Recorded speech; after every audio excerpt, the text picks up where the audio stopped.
como é que está o Politécnico da Guarda no atual quadro de um país em crise, de haver cada vez menos jovens a chegar ao ingresso no ensino superior?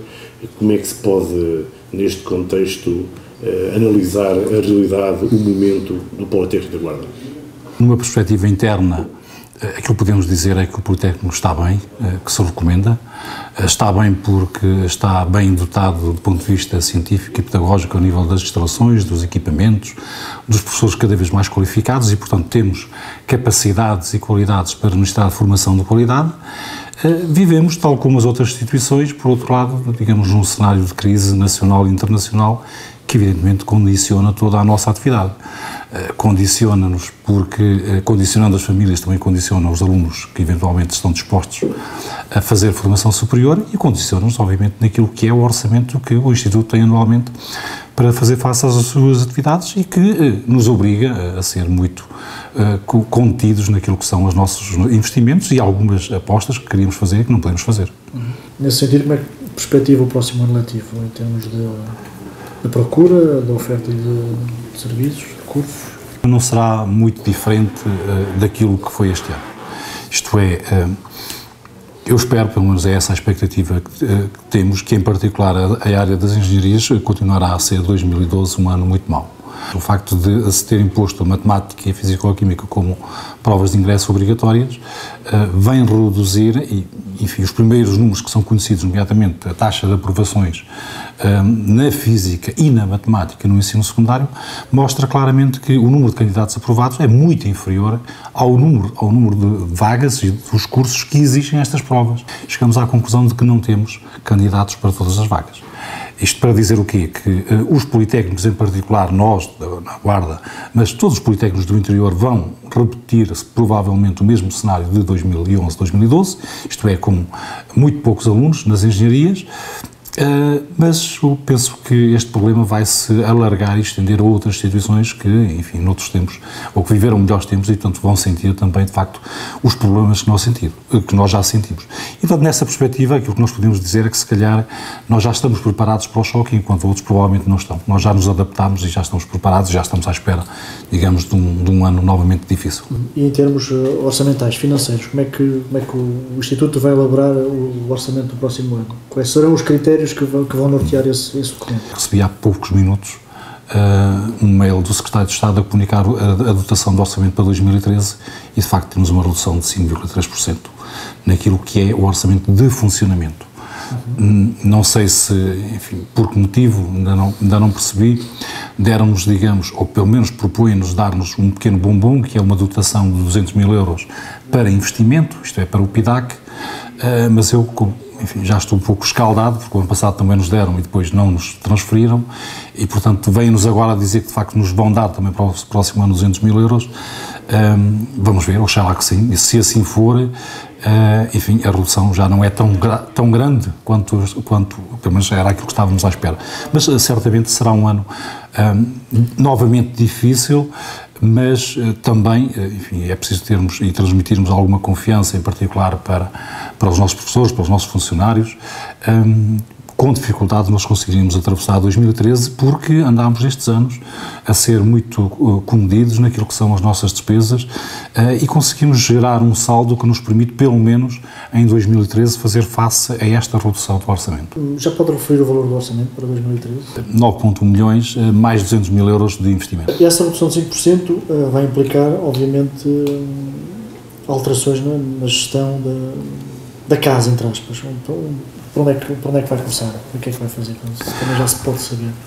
Eu continuarei, enquanto me for possível, e tudo o farei para evitar entrar na espiral que o país entrou, que é a espiral do emagrecimento, que é a espiral do corte da despesa, porque o corte e a espiral do corte da despesa vai também implicar uma espiral do corte da receita e do financiamento e da atividade.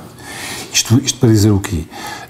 A forma mais fácil, se calhar, para um dirigente que não se preocupe muito com a questão, bom, nós temos 500 mil euros a menos e, portanto, vamos ter que começar a despedir gente. Bom, mas se eu despedir gente, não vou abrir novos cursos, não vou abrir cursos de exposição tecnológica, vou, se calhar, fechar mais 1 ou 2 cursos e, portanto, vou reduzir a atividade. Se eu reduzir a atividade, no próximo ano tenho menos alunos. Se tiver menos alunos, vou ter menos dinheiro. E, portanto, eu farei tudo aquilo que for possível para evitar entrar, de facto, neste círculo vicioso. Portanto, isto para dizer o quê? Que eu espero, obviamente, continuar a fazer uma gestão rigorosa, no sentido de utilizarmos os recursos que temos à nossa disposição de uma forma criteriosa e sendo exigentes e, de facto, canalizando os recursos para aquilo que é absolutamente indispensável e que é necessário, mas não, obviamente, não descurando questões essenciais como a qualidade do ensino. Nós não vamos amontoar alunos em salas de aulas, nem vamos, como dizia, eu espero não fazer, encerrar cursos só porque agora tivemos uma redução de 5,3% do orçamento. Porque, como disse, o dia que nós começarmos a entrar, digamos, nessa espiral, provavelmente estaremos, digamos, a entrar numa espiral que é irreversível e se calhar daqui a 4, 5 anos estaremos numa situação muito pior. E, portanto, isto para dizer o quê? Que eu espero que, mesmo com menos 500 mil euros em 2013, eu espero que o Instituto mantenha o mesmo número de alunos, o mesmo número de professores, o mesmo número de funcionários, pelo menos isso.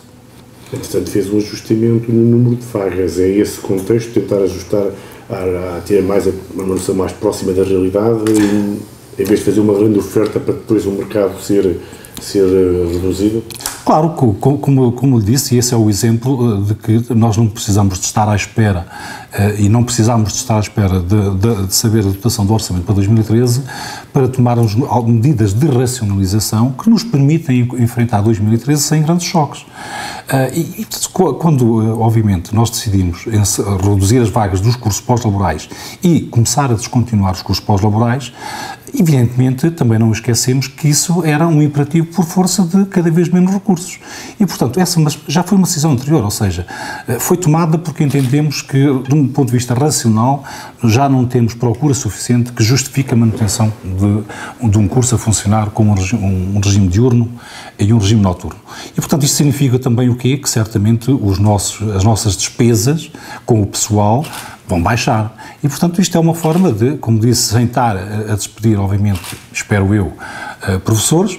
Aquilo que poderá vir a acontecer, isso sim, é eventualmente algumas colaborações que nós tínhamos a tempo parcial, deixarmos de as ter, enfim, mas essas são aquelas que, como disse, até muitas delas, de pessoas em acumulação, portanto, são aquelas que de facto menos me preocupam nesta altura. Defende, neste mesmo contexto, que possa haver alguma discriminação positiva para os estabelecimentos de ensino superior do interior, nomeadamente os politécnicos, considerando que as infraestruturas estão criadas pelo país todo, a rede está montada, tem uns custos definidos para o Estado, há menos população, há menos procura, digamos, no interior, há mais procura no litoral. Acha que deveria haver algum tipo de discriminação positiva de forma a conseguir atrair os jovens do litoral para os estabelecimentos de ensino superior no interior?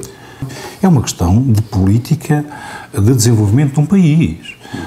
Se nós temos os recursos, como dizia, se temos os investimentos, se temos escolas montadas, se temos laboratórios, se o sistema de ensino superior é maioritariamente financiado pelos nossos impostos, ou seja, é o Estado. Porque uma coisa era se fosse um sistema de ensino em que os alunos pagam os custos da sua formação. Como não são? O Estado não tem o direito, mas tem a obrigação de facto, de dizer como é que quer utilizar os seus recursos. E, portanto, se o Estado tem os recursos, isto é, se tem as instalações, se tem os equipamentos e se tem também uma visão, se quisermos, equilibrada do país, eu acho que seria de bom tom e seria exigível a quem tivesse uma política, digamos, planeada de desenvolvimento para o país, de facto dizer, bom, nós temos um país desequilibrado e portanto vamos equilibrá-lo. Isto para mim não é discriminação positiva, isto é uma política de desenvolvimento, que é de equilibrar um país. Isto não se trata de dar nenhuma esmola. Trata-se exatamente, simplesmente de medidas de gestão, de medidas políticas e, portanto, não de dar qualquer tipo de fazer favores ou de esmola. Porque o problema dos politécnicos, ou o problema do Politécnico da Guarda e de outros, não é um problema de falta de qualidade. Não é. Nós temos mais qualidade do ponto de vista daquilo que é a nossa atividade do que têm muitas instituições que estão no litoral. E, portanto, não é um problema de falta de qualidade. Nós temos equipamentos e laboratórios.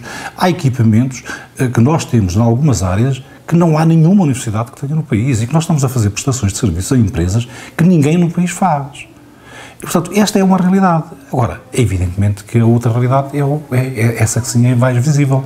É que se não tivermos clientes, não vale a pena termos equipamentos nem professores. Para além dessa capacidade de gestão dos recursos que faz referência e perante esta situação de dificuldade generalizada do país, e do corte de 5,3%, como é que o Politécnico da Guarda pode conseguir gerar algum tipo de receitas, até considerando a região deprimida em que vivemos? Trabalhando, é aquilo que eu digo todos os dias aos professores, trabalhando cada vez mais. É termos a disponibilidade e a capacidade para de facto, fazermos sacrifícios.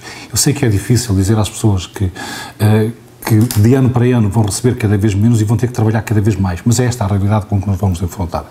E só para lhe dar um pequeno exemplo, digamos, de que também, no fundo, a mensagem, de certa forma, tem sido bem absorvida por muita gente, apesar de 2011 já ter sido um ano de crise, a verdade é que o Politécnico da Guarda, em termos daquilo que foram receitas de prestações de serviços, e portanto estamos a falar, lá está, nas outras receitas próprias de atividades que nós podemos desenvolver, colaboração com empresas, por exemplo, e a verdade é que, sendo um ano de crise, nós aumentámos as receitas próprias decorrentes da prestação de serviços, e aumentámos quase 10%. E, portanto, é por aqui que nós temos que continuar a trabalhar, através do envolvimento com a comunidade, com a das empresas, empenhando-nos e colaborando em outros projetos, no sentido de trazer receitas próprias, adicionais, porque, de facto, aquilo que já temos vindo a fazer é substituir receitas da dotação do Orçamento de Estado por receitas próprias. E até quando será o IPG poderá manter a propina num nível mais acessível? Não só decidimos não aumentar, como decidimos, digamos, dar, se quisermos, um prémio, isto é, um desconto a alunos que se candidatem, digamos, em primeira opção para o Instituto. Portanto, isto significará que para alguns alunos uma redução de 10% do valor da propina. Eu, evidentemente, se por um lado, claro que vou ter uma quebra de receita, mas eu gostaria que, enfim, que isto tivesse um grande impacto, porque seria, obviamente, também, ao mesmo tempo, a prova de que, afinal, tínhamos mais alunos a candidatar-se ao Instituto. E, portanto, eu prefiro ter a quebra da receita dos 10% do que ter a quebra do número de alunos. Evidentemente que é difícil baixar, evidentemente, isso está completamente fora de questão. Vamos tentar, evidentemente, que esta redução do orçamento provavelmente torna quase impossível que no próximo ano continuemos a manter a propina no mesmo valor. Referiu há pouco que a prestação de serviços, as receitas com as prestações de serviços têm aumentado. Há também um conjunto de projetos que foram divulgados ao longo deste ano que notam que alguma coisa está a mudar no IPG. Ou pelo menos têm outra visibilidade que não tinham até agora. Alguma coisa está a mudar na investigação promovida pelo IPG, no sentido de responder às necessidades e aos desafios da sociedade externa? Tem havido mudanças muito significativas. E gostava só de lhe dar este exemplo. Enquanto o projeto Magic, que teve, obviamente, um reflexo, digamos, e se afirmou, digamos, por si próprio, mas chegou a uma determinada altura em que entendemos, eu pessoalmente entendia que ele, digamos, tinha chegado aos limites daquilo que era um projeto interno. Ou seja, não era possível aumentar-lhe a sua dinâmica apenas, digamos, no formato em que tinha, que era um projeto interno, digamos, que dependia, obviamente, da boa vontade, do envolvimento de alguns professores e de alguns colaboradores. E, portanto, por isso lançámos o desafio ao professor Luís Figueiredo de transformar e de criar, de facto, uma empresa. Com muita dificuldade, com muita resistência, conseguimos fazê-lo e acho que os números são suficientemente elucidativos, porque nos 5 meses, 6 meses de atividade de 2011 faturou mais de 100 mil euros e eu recebi há dias a informação do professor Luís Figueiredo que estamos a meio do ano e já ultrapassou 200 mil euros de faturação. Estamos a falar numa empresa que foi criada, obviamente, em que o Instituto é associado, mas que, pelo simples facto de... Repara o seguinte, quando nós criamos uma empresa, estamos a criar uma responsabilização para os seus colaboradores. Não é, obviamente, apenas para o Dr. Luís Figueiredo, mas em particular para as pessoas que estão a colaborar com ele. Para além de termos criado emprego, porque criámos emprego e certamente ainda iremos criar mais, mas criamos aqui, digamos, a necessidade das pessoas que estão, digamos, de lutarem pelo seu próprio emprego. E lutarem significa serem proativos, irem para o mercado, irem para o estrangeiro, e é isso que está a ser feito à procura de clientes. Bom, e a verdade é que numa empresa em que estava, digamos, direcionada para soluções de baixo custo para um mercado, para um nicho de mercado muito reduzido, que é das pessoas com deficiência, e chegar, digamos, em 6 meses, ter vendas no valor de 200 mil euros, eu diria quantas pequenas e médias empresas não gostariam de ter faturado estes valores. E, portanto, este é um exemplo, acho eu, se calhar o exemplo mais visível da estratégia que procuramos adotar, gostaríamos, obviamente, muito que ela pudesse ser alargada a outros projetos. E também é verdade, e já há pessoas que reconheceram, que há aqui projetos com potencial que eventualmente possam vir também a seguir um caminho similar. Claro que estes são processos lentos. Repare que nós, para chegarmos a este ponto Magic, já passaram 5, 6 anos e, portanto, não podemos, de um ano para o outro, inventar uma solução, inventar um produto, uma tecnologia, um processo e, de repente, isto é um sucesso comercial. Não é. Tudo isto tem o seu tempo, mas eu acho que estamos no caminho correto. A Guarda e a região têm condições para manter o seu Politécnico? Neste contexto de crise demográfico, falta de alunos daqui por uns anos? Tem-se todos remarmos para o mesmo lado, isto é, se todos nós, ou pelo menos aqueles que ainda acreditam, se nos recusarmos a tirar a toalha ao chão e continuarmos a lutar, eu julgo que temos futuro e que, enfim, eu quero acreditar que depois da tempestade virá a bonança e que melhores dias virão. Porque, e obviamente agora transpondo isto para o caso concreto, digamos, do ensino superior, eu julgo que vai demorar ainda algum tempo, certamente.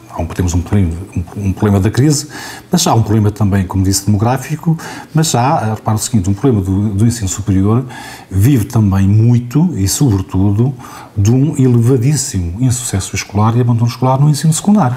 Porque se nós tivéssemos, provavelmente, menos 10% de insucesso escolar no secundário, provavelmente os politécnicos das universidades não estariam ninguém a queixar-se.